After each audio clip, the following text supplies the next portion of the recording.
History remembers the 6th of June, 1944, as D-Day, the day the world held its breath as Allied forces stormed the beaches of Normandy.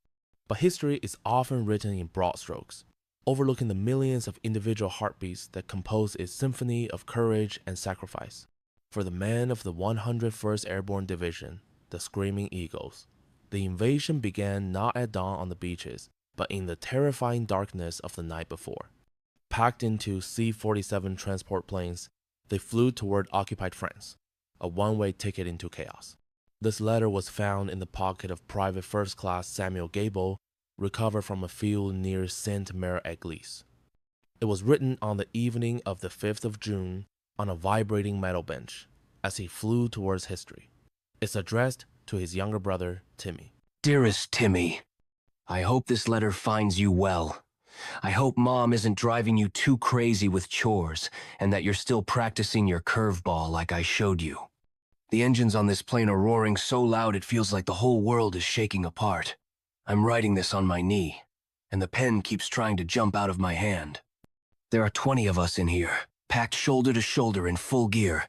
We look like giant, green grasshoppers. It smells like gasoline, sweat, and chewed tobacco. Some of the boys are trying to sleep, their heads bobbing with the turbulence. Others are staring straight ahead at nothing, their faces hard and pale under the single red light that glows in here. It makes us all look like ghosts. We are flying over the English Channel right now, the big water. It's funny, I'm not scared of the water. I'm scared of the landing. The sergeant just came by. A tough old bird named Callahan who fought in North Africa. He says we're the tip of the spear, the first ones in. Our job is to jump into the dark, disrupt the enemy, and make sure the boys landing on the beaches tomorrow morning have a fighting chance.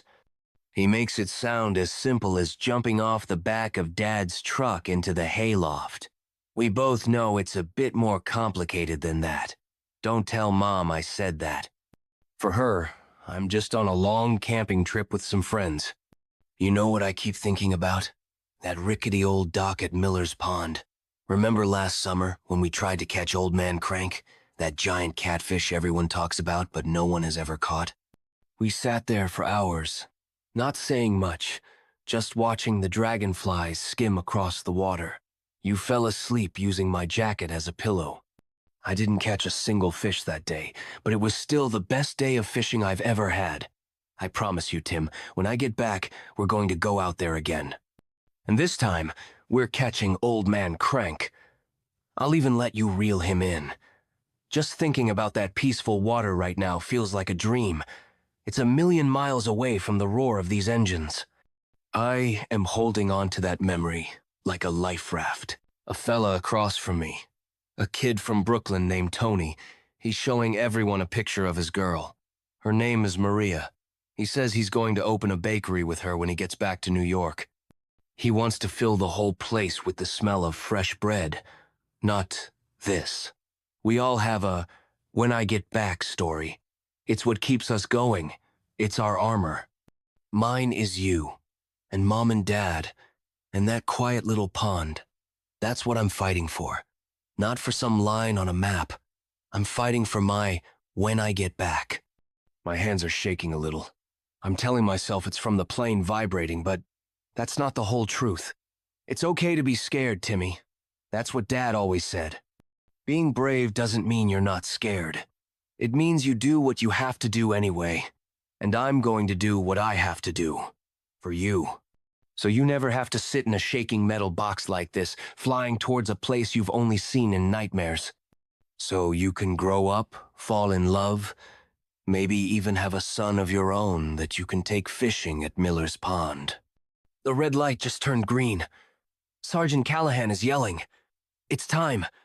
Men are standing up, checking each other's gear. The noise is deafening. The door is open. I can see the blackness outside.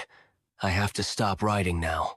I'm folding this letter up and putting it in my breast pocket, the one right over my heart. I love you, little brother. More than words can say. Be good. Tell Mom I love her, and don't you dare touch my baseball glove until I get home. I'll see you soon. Your brother, Sam? The green light was the last thing PFC Samuel Gable ever saw clearly. The paratroopers of the 101st jumped into a storm of anti-aircraft fire over Normandy. Sam's plane was hit, and he landed miles from his intended drop zone, alone in the darkness. He was killed in action during the first few chaotic hours of the invasion, fighting in the flooded field for a piece of ground his family had never heard of. His letter, found still tucked in his pocket, was his last testament. It wasn't a message for history books or generals. It was a promise to a little brother about catching a catfish in a quiet pond. A final, whispered reminder of the simple, beautiful world he fought and died to protect.